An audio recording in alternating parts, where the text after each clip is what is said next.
Para evangelizar al mundo se necesitan apóstoles expertos en la celebración, la adoración y la contemplación de la Eucaristía. Queridos hermanos y hermanas, quisiera comenzar esta reflexión con ustedes esta mañana, con estas palabras sencillas pero muy profundas de San Juan Pablo II. De hecho, esta reflexión del Papa subraya que para dar testimonio de nuestro bautismo como cristianos, es necesario poseer un profundo dominio de la Eucaristía a través de la celebración, la adoración y la contemplación. Según el que fue llamado por algunos fieles el gigante de Dios, estos apóstoles expertos son muy importantes para la conversión del mundo, ya que pueden inspirar y guiar a los demás fieles de Cristo. En este sentido, el Código de Derecho Canónico declara que todos los fieles tienen una verdadera igualdad en cuanto a la dignidad y acción, en virtud de la cual todos, según su propia condición y oficio, cooperan a la edificación del cuerpo. El tema que he querido elegir para compartir con ustedes se titula La Eucaristía, Sacramento y Presencia, un camino de esperanza. Lo desarrollaré según los principios presentados por San Juan Pablo II en el epígrafe en 3 puntos esenciales. La Eucaristía como sacramento perteneciente a la Iglesia, celebración.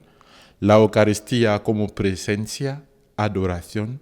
Y la Eucaristía como camino de esperanza, contemplación, en este año del júbilo ordinario sobre la esperanza. Durante los 10 años que llevo ejerciendo el ministerio sacerdotal, he pasado 5 como párroco en Yaoundé, que es la capital del país, y he podido comprobar lo importante que es la catequesis para los cristianos de hoy en día. Como bien señala el cardenal Robert Sarrat, hoy en día la Iglesia necesita más cristianos de convicciones y no de tradición. España es una tierra de tradición cristiana, pero a veces somos más tradicionalistas cristianos que cristianos de convicción. Es decir, acudimos a cumplir con un deber, a veces sin comprender realmente ni informarnos sobre nuestra fe. Voy a la misa porque desde pequeño me llevaba mi abuela. ¿Pero qué significa la misa? No lo sé, pero sé que debo ir a misa. Voy a la adoración eucarística, vale, es una tradición, voy. ¿Pero qué significa? No lo sé, no lo puedo explicar. Esto se llama cristiano de tradición, la tradición de la fe cristiana. Pero necesitamos a cristianos de convicción, que saben lo que hacen, que pueden explicar el acto que están haciendo en la iglesia. Y son muy pocos. Y ya creo que lo que necesitamos ahora es esta catequesis. Mi convicción personal, tras tantos años como párroco y como sacerdote, es que la catequesis es esencial para la Iglesia en la educación de la fe, porque permite conocer verdaderamente quién es Jesús, comprender el sentido de las Escrituras y crecer en la relación con Dios para convertirse en un cristiano convencido y no un actor que realiza actos externos que no puede explicar. El cristiano no es un actor. La palabra original en la Biblia, que significa actor, es hipócrita. Hipócrita en griego es el actor. Una persona que está mimando algo, pero sin comprender y sin estar con su corazón en esta cosa. Es la palabra original de hipócrita. Actor. Un actor de cinema ruega a un personaje, pero no está aquí con todo su corazón, no está ahí con todo su corazón. Y tenemos varios actores en la iglesia que hacen cosas de manera externa sin estar ahí con su corazón. Y es el problema a veces. La proliferación de las sectas que denominamos nuevos movimientos religiosos así como las numerosas deserciones de la Iglesia Católica que notamos estos días, se deben en su mayor parte a la ignorancia y a la falta de formación suficiente por parte de los fieles, pero también de algunos sacerdotes, que no dedican suficiente tiempo e importancia a la catequesis ni a la formación. Es cierto, y hay que reconocerlo, que para enseñar hay que aceptar formarse y estudiar. Y puedo asegurarles que los estudios son a veces difíciles y requieren una fe y una humildad que nos cuestan lograr como sacerdotes y cristianos. En Camerún, a pesar de mi edad, tenía una vida muy dulce como párroco. Y podría quedarme en esta vida agradable. Tenía ahí, es costumbre de los fieles de allí en Camerún, Cayetana lo ha visto, como párroco tienes como un servicio, eres como un rey. Tienes alguien que te hace la comida, tienes alguien que te limpia las ropas, que te plancha las ropas. Tenía 2 coches, tenía una vida material que puedo decir un poco. Y después me dice el obispo, vas a estudiar a España. ¿Qué? Tenía que dejar todo esto para venir a estudiar aquí. Y llego aquí, tengo que andar hasta la universidad. Tengo que hacer yo mismo la comida. Tengo que limpiar y planchar mis ropas. Cosas que no había hecho desde hace 5 años. ¿Ves cómo es algo que puede costar a alguien? Y tengo que confesarlo, me ha costado mucho. Tengo que aprender un nuevo idioma, una nueva cultura, integrarme en un nuevo país, en una nueva ciudad, en nuevas realidades. Y al final te cuesta. Y conozco a varios sacerdotes de mi diócesis que han dicho al obispo, no voy a estudiar, me quedo aquí. Así que lo puedo entender, que estudiar nos puede costar, pero los feligreses necesitan a sacerdotes bien formados, que pueden explicar las cosas como lo son. Porque a veces podemos mirar a alguien hacer algo desde muchos años y pensamos que es lo justo, pero es falso desde el inicio. Y al final cuando viene uno y nos dice que eso no se hace así, es que yo nunca había entendido. Pero ¿a qué fuente has entendido esto? ¿De dónde lo has sacado? Incluso a veces nosotros, como sacerdotes, hacemos cosas pero que no son buenas, que son falsas, totalmente en contradicción con la ley de la Iglesia.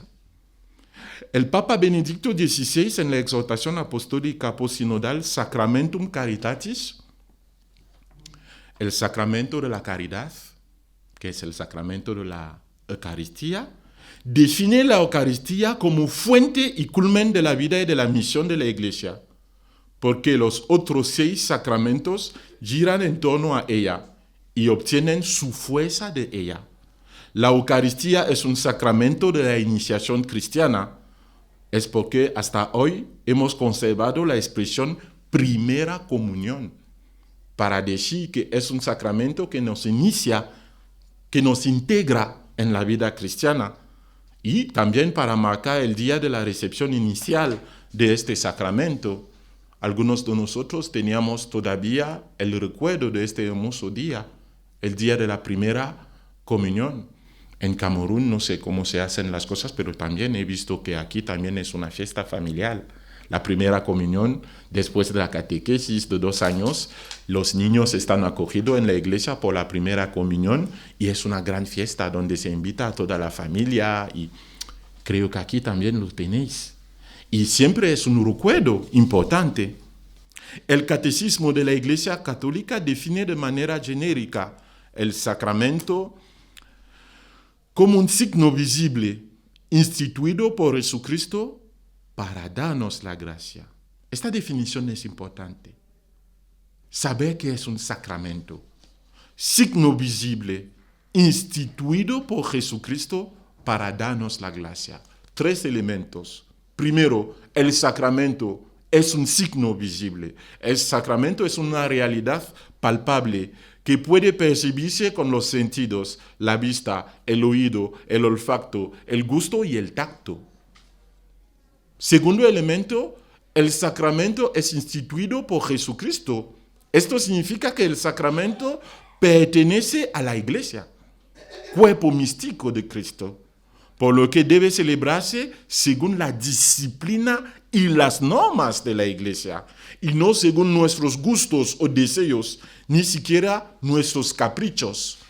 No tenemos que celebrar un sacramento con lo que quiero, pero con lo que pide la Iglesia. Por último, el sacramento es fuente de gracia y nos conduce a la santidad, que es el ideal de todo cristiano. No debemos olvidar estas palabras. Sed santos, porque yo, el Señor vuestro Dios, soy santo. Como hemos señalado anteriormente, el sacramento de la Eucaristía pertenece a la Iglesia y debe celebrarse según la disciplina eucarística. A veces, con el pretexto de ser una oración personal, la adoración eucarística puede dar lugar a numerosas derivas.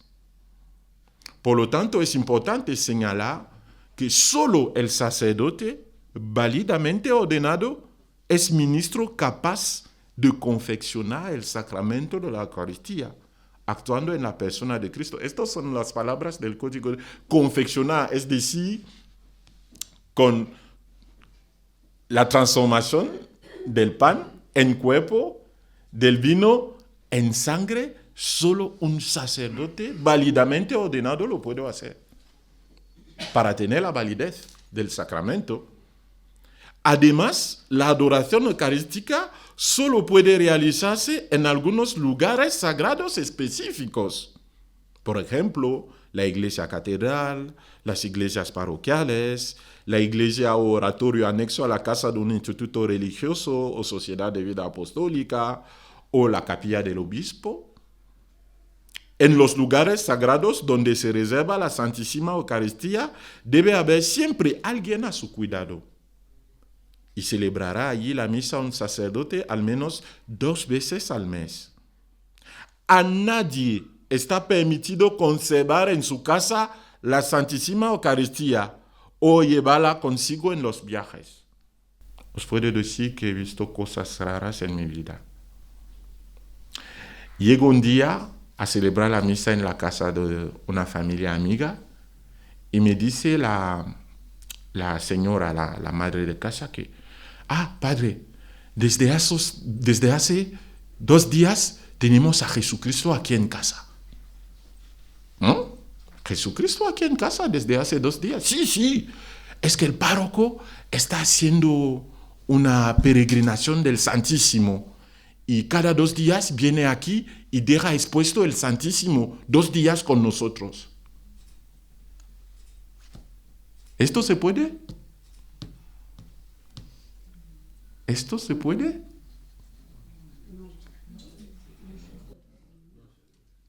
El Código de Derecho Canónico dice: a nadie está permitido conservar en su casa la Santísima Eucaristía. Esto es falso. No se puede hacer. Y he dicho a esta señora: hay algo en tu casa, pero hay mucho tiempo que Jesucristo ha dejado esta hostia. Y no está ahí.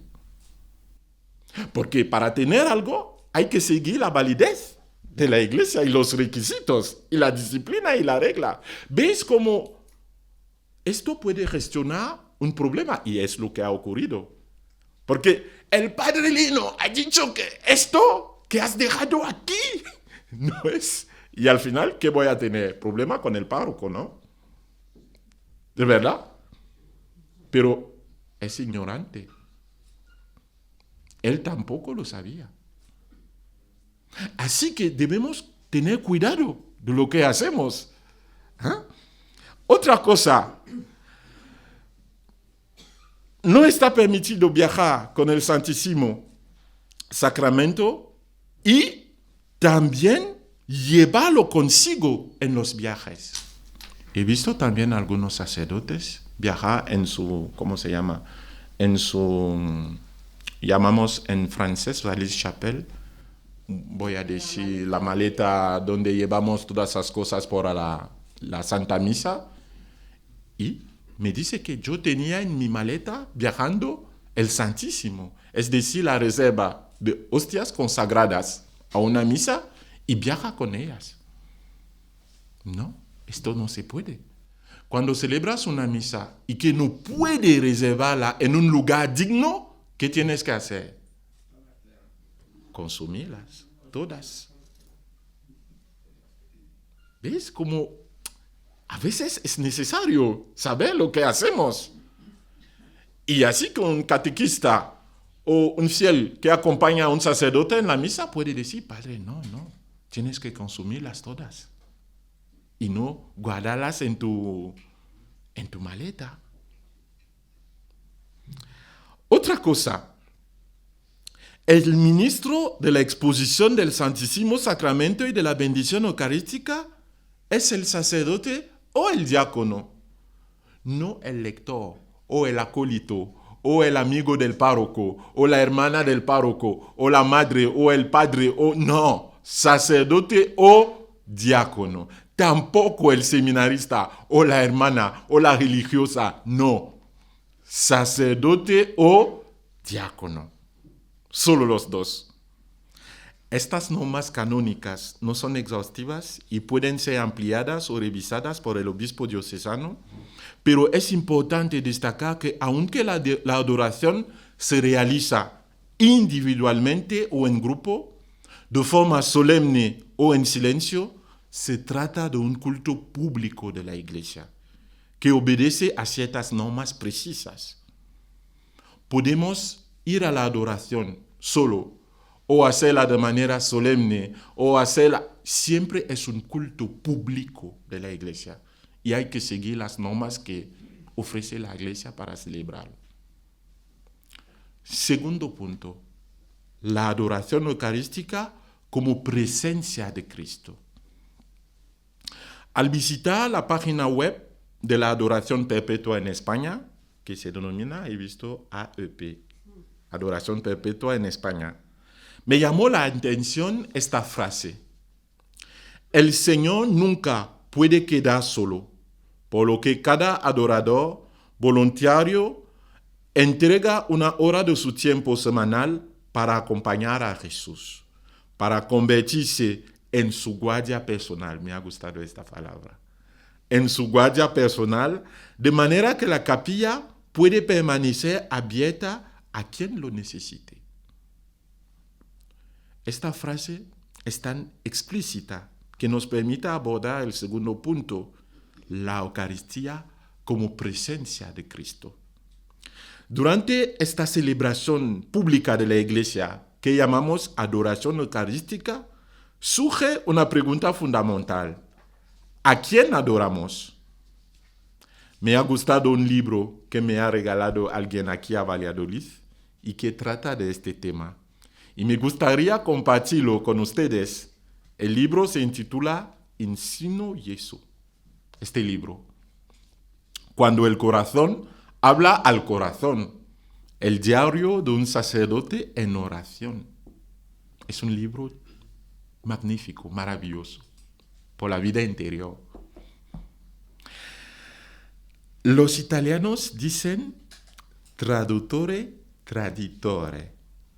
Es decir, toda traducción es una traición, por lo que siempre hay que buscar el significado original de una palabra o encontrar su contexto para comprenderla verdaderamente. Creo yo, como sacerdote, he trabajado 2 años en mi diócesis, en el Consejo Presbiteral y en el Consejo de Disciplina de los Sacerdotes. Y decía siempre, cuando tenemos un problema con un cura, tenemos que ir al contexto, saber qué ocurre con él, ver dónde se ha criado, qué está viviendo en estos momentos, cuál es su situación, y no ir directamente a empezar a criticar o a juzgar o a tomar medidas, no. Tenemos que entrar en el grano, en el contexto para comprender más a la persona que tenemos. Y así digo yo que con las personas como cristiano soy un feroz opositor a la calumnia. No me gusta esto. Y a los prejuicios. Porque digo yo que siempre hay que dialogar, hay que hablar con la persona. Yo 100 veces viene y me dice, Don Lino, no me ha gustado esto, no me ha gustado esto que has hecho. Vamos a ser buenos amigos, porque eres una persona sincera, que me puedes decir cosas, aunque con mi altura a veces tienen miedo. Pero me gusta más. Pero te quedas, no me dices nada, y vas a decir a Cayetano, Don Lino me ha hecho esto, y no estoy contenta, estoy enfadada contra Don Lino. ¿Y Don Lino lo sabe? No. ¿Cómo lo arreglamos? ¿Cómo lo arreglamos esto? Claro. Pero aquí veo que es una cosa que no conocemos. Es más simple o sencillo calumniar, tener prejuicios, estos africanos, estos negritos, Pero a veces os podéis equivocar. Porque este negrito, aunque es negrito, puede ser distinto. Pero hay que dialogar. Siempre hay que ser paciente, comprender y conocer a una persona antes de pronunciarse sobre ella. Así, el título de este libro es muy evocador e interesante. En primer lugar, porque está en latín, una lengua que me encanta. Fui profesor de latín en el seminario y aún hoy en mi colegio en Salamanca estoy dando clases particulares de latín a algunos compañeros sacerdotes que estudian derecho canónico. Y es una lengua increíblemente profunda y rica. El diccionario etimológico latín-español de Raimundo Miguel define la palabra sinus, sinus, que es de la cuarta declinación, como el seño, o sea, amigo íntimo de alguien. Pero eso es falso, totalmente falso. No es el significado de esta palabra. Para buscar el significado de esta palabra, hay que buscar en el griego. La palabra sinu en griego significa corazón o entrañas. De hecho, en el griego antiguo, lengua original en la que se redactó el Nuevo Testamento, las entrañas se consideran la sede de las pasiones más violentas, como la ira y el amor. En cambio, para los hebreos, la lengua del Antiguo Testamento, es la sede de los afectos más tiernos, en particular la bondad, la benevolencia y la compasión. Esto remite a un corazón en el que reside la misericordia. Así, in sino Jesús significa entrar en las entrañas de Jesús. Ser su amigo íntimo, entrar en su corazón. ¿Ves cómo comprender el sentido de las palabras puede ayudar a comprender mejor una realidad? Entrar en el corazón, en las entrañas de Jesús. La adoración eucarística no es una simple presencia de Jesús, sino una ofrenda de su intimidad, de su corazón, de su misericordia. A cambio, debemos abrirle y ofrecerle nuestro corazón, como dice este monje benedictino aquí. A veces acudimos solo para cumplir con nuestro deber semanal, como devotos de la adoración perpetua. Acabo de tener el diploma, pero a veces sin abrir a Jesús nuestro corazón, nuestras entrañas. A veces acudimos sin experimentar su presencia, su amor y su misericordia. La adoración eucarística es un depósito de amor y de perdón, en el que nunca debemos dejar de recargar nuestras energías. El Padre está presente, el Hijo está allí, nuestro amigo el Espíritu Santo nos acompaña. La Virgen María reza con nosotros en la adoración. Todos los santos y santas de Dios están en oración con nosotros. Entonces, ¿por qué pensar y decir que es una oración solitaria e individual? Aunque estés solo. toda esta comunidad celestial. No hay una oración más comunitaria que la adoración eucarística. Por lo tanto, hay que prepararla de antemano. Una hora ante el Señor es diferente de una hora en presencia del Señor. Todos los grandes místicos han sagado su amor del Santísimo Sacramento, porque allí sentían y vivían la presencia de toda la comunidad celestial. Esta presencia necesita, por tanto, un entorno silencioso, pero también momentos de alabanza y diálogo entre corazones que se abren y se encuentren. En Camerún, muchos cristianos acuden todos los jueves a las iglesias para la adoración, en silencio o en comunidad. Y las iglesias los jueves se llenan, porque es el día dedicado a la adoración eucarística. Hay que saberlo en la iglesia. La adoración eucarística siempre atrae a mucha gente allí. Hay muchos cantos de adoración muy bonitos que te transportan. Hay un grupo muy famoso en Camerún, un grupo de jóvenes que se han dedicado a la adoración, como aquí. Tenemos también aquí un grupo que me gusta, que me encanta, a veces Hakuna. Es un grupo de jóvenes que se dedican a la adoración. Y también en Camerún el grupo se llama Parole de Dios, Palabra de Dios. Y han compuesto muchos cantos muy bonitos y populares en honor a Jesús Eucaristía. Pero por razones de seguridad y económicas, es lo que digo siempre a mi obispo, hay que dar dinero para el culto. Es necesario. Por razones de seguridad y económicas, a veces no hay iglesias abiertas las 24 horas del día para la adoración. Todavía no la tenemos. Una iglesia dedicada a la adoración perpetua, porque hay que pagar la luz, hay que pagar a las personas que tienen que cuidar, hay que prever medios de seguridad, porque también hay mucha inseguridad. Tenemos muchos ejemplos de templos que han sido donde se roban cosas, que han sido... Así que hay que mirar todos estos ámbitos que a veces, lo entiendo, cuestan un dinero. Y algunos dicen que no están dispuestos a abrir una capilla de adoración perpetuas.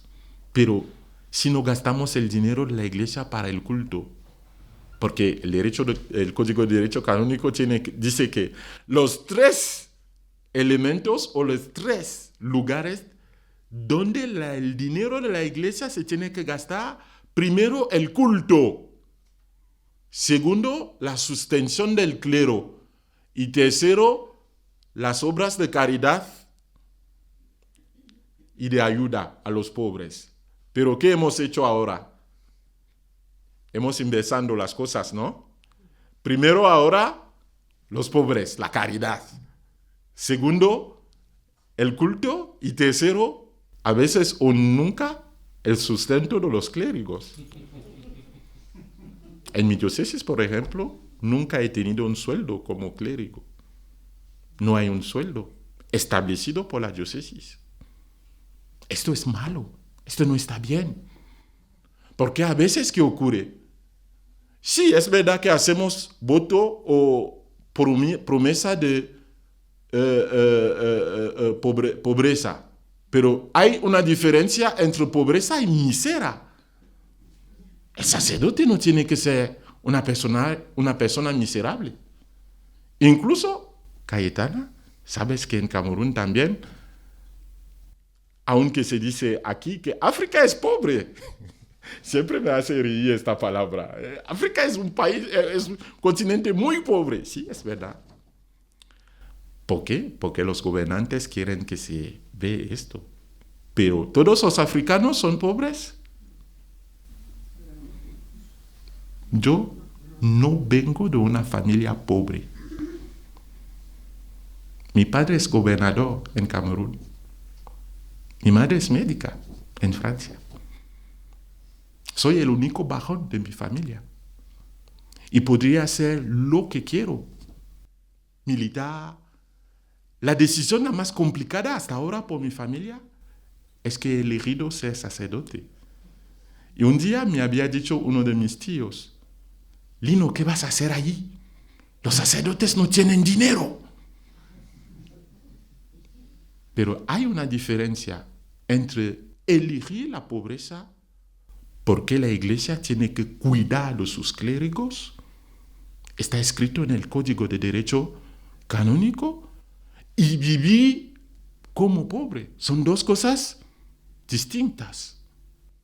Pero si uno no tiene el mínimo para vivir, para estudiar, para sanarse, para comer, hay un peligro. Es que va a empezar a hacer cosas para sobrevivir. Y esto le va a llevar a pecar. Porque está en una situación de inseguridad. Y a veces ocurre difícil porque muchos compañeros empiezan a hacer cosas raras para buscarse la vida o los medios de vida. La iglesia tiene que cuidar de sus clérigos. Está escrito tal cual. Culto, sustento y caridad. Tercero punto. La Eucaristía como camino de esperanza. Contemplación. Contemplar. El sacramento es siempre un instrumento de gracia que debería transformar nuestra vida. Además, experimentar la presencia de Cristo debería dar frutos en nuestra vida cotidiana y en nuestras relaciones con nuestros hermanos. La adoración eucarística perpetua es mantenida principalmente por fieles que adoran el Santísimo Sacramento expuesto en una custodia día y noche, todos los días del año, sin interrupción.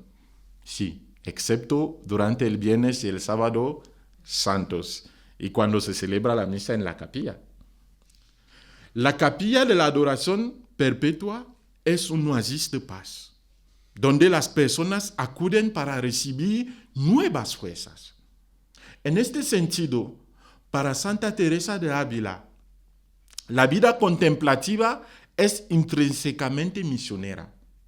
Lejos de ser un retiro egoísta, la oración profunda y la unión mística con Dios tienen como objetivo hacer del alma un instrumento eficaz para la salvación de las almas y el servicio de la Iglesia.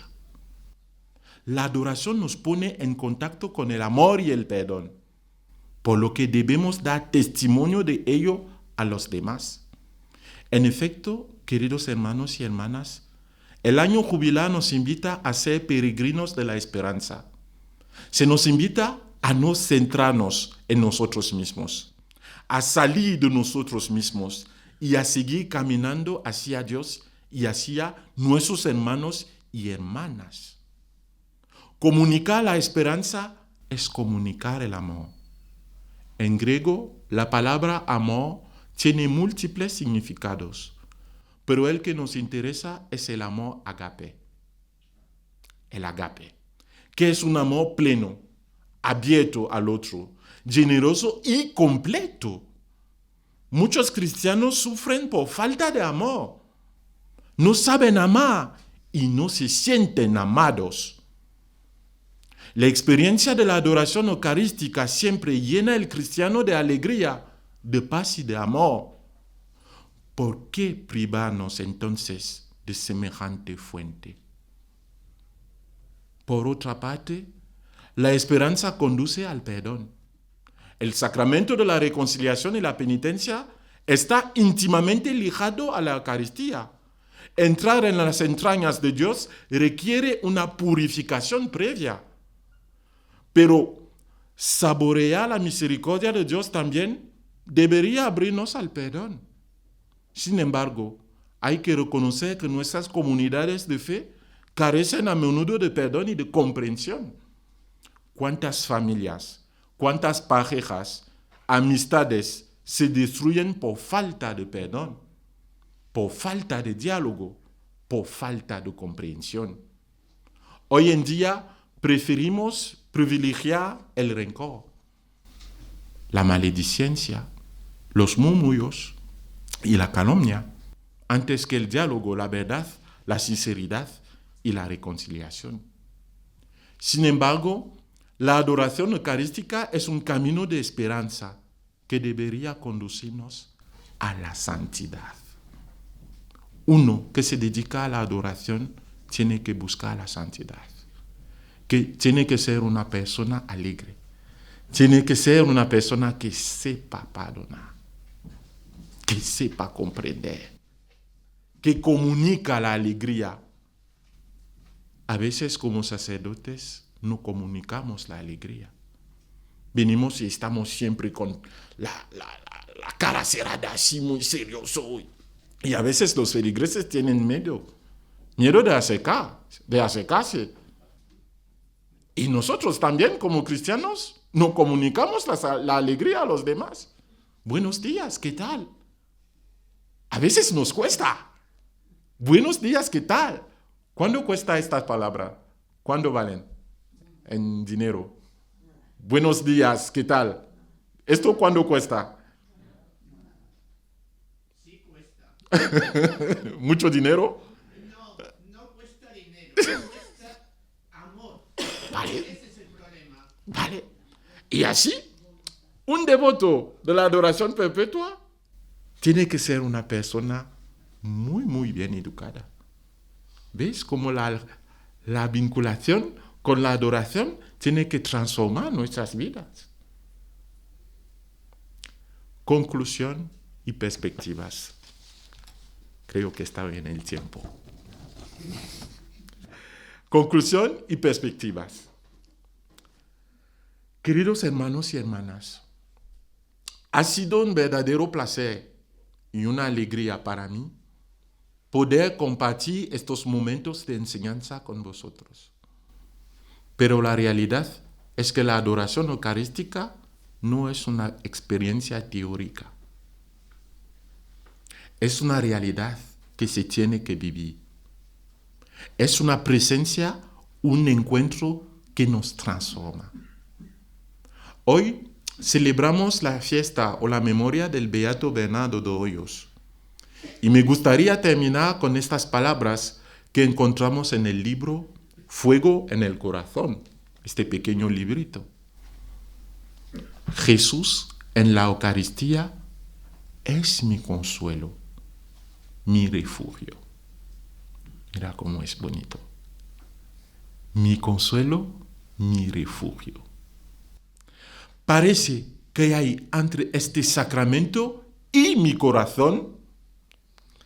¿Ves que el Beato Bernardo de Hoyos no habla de signo, no define la palabra signo como signo, pero como corazón? Él también dice que la adoración es un encuentro con el corazón, las entrañas de Jesús. Y mi corazón, una celestial simpatía, la presencia de toda la corte celestial, con la que, como por instinto natural, se me deja sentir su presencia. Al visitarlo, aun cuando estoy pensando en otra cosa, una pregunta que siempre me viene. Padre, cuando estamos rezando y que pensamos a otra cosa, ¿qué tenemos que hacer? Seguir rezando. Seguir. No dejar de rezar diciendo que no, es que mi espíritu, somos humanos.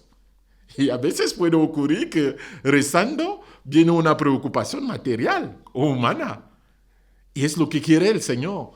El corazón a corazón. ¿Qué es la santidad? La santidad no es una cuestión de perfección. No hay ningún ser humano que es perfecto aquí. Todos nosotros llevamos el bien y el mal. Y la santidad es aceptar que podemos equivocarnos, que podemos también tener el mal, pero seguir en el camino del bien. ¿Es esto la santidad? El Santo Padre, el Santo Cura de Ars decía que ¿quién es el santo? El santo no es una persona que nunca peca. Pero el santo es una persona que acude de manera regular al sacramento de la reconciliación porque está consciente de su estado de pecador. A veces cuando algunos dicen, el padre Lino es una mala persona, el padre Lino tiene defectos, tiene muchas cosas malas, no es una buena persona. ¿Habéis dicho algo nuevo? Esto no es nuevo, porque como ser humano tengo que tener las dos dimensiones, el bien y el mal. Pero a veces queremos mirar solo el mal, pero cada uno de nosotros tiene que tener bien y el mal.